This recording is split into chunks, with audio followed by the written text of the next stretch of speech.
Je voudrais revenir sur un certain nombre de réponses économiques aux revendications des Gilets jaunes, parce que les Gilets jaunes portent des revendications sociales très fortes.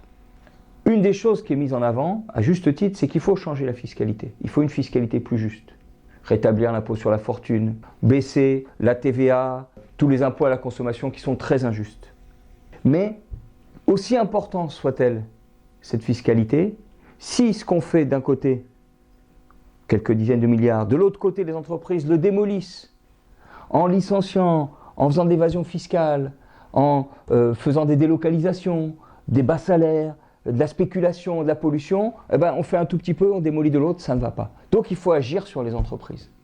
Et c'est l'utilisation de l'argent des entreprises, c'est une grande question, leur profit, mais aussi tout l'argent que l'État donne aux entreprises. Je voudrais prendre un exemple qui est le fameux CICE, le Crédit Impôt Compétitivité Emploi. 40 milliards, ça va être en 2019, c'est énorme. Et il y a aussi les exonérations de cotisations sociales, et il y a aussi la prime d'activité, dont on prétend que c'est du SMIC. Non, c'est du revenu de l'État pour payer les salaires des entreprises. Et précisément, c'est ça le problème. Donc l'État est là pour finalement baisser le coût du travail et favoriser les profits. Mais pas seulement.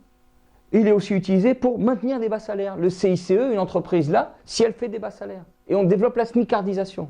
Et donc non seulement il y a un problème de distribution, mais on ne produit pas correctement.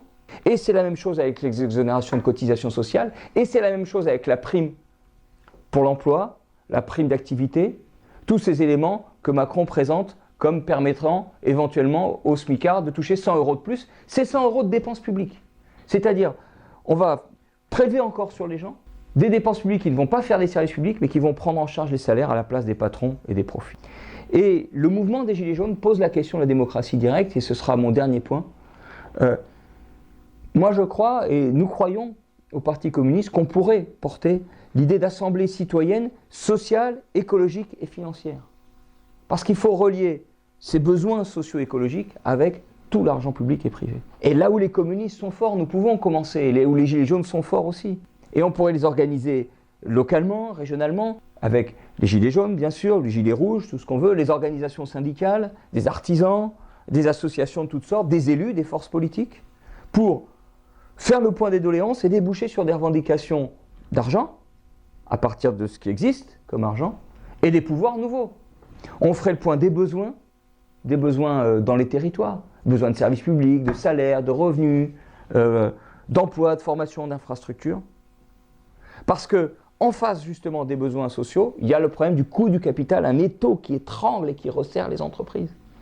C'est 180 milliards de dividendes que les entreprises payent contre les salaires. Il faut une fiscalité qui fasse l'inverse, qui favorise les salaires si on diminue les dividendes, et pas on paye les salaires à la place des entreprises pour que les actionnaires touchent aussi les dividendes. Ça suffit.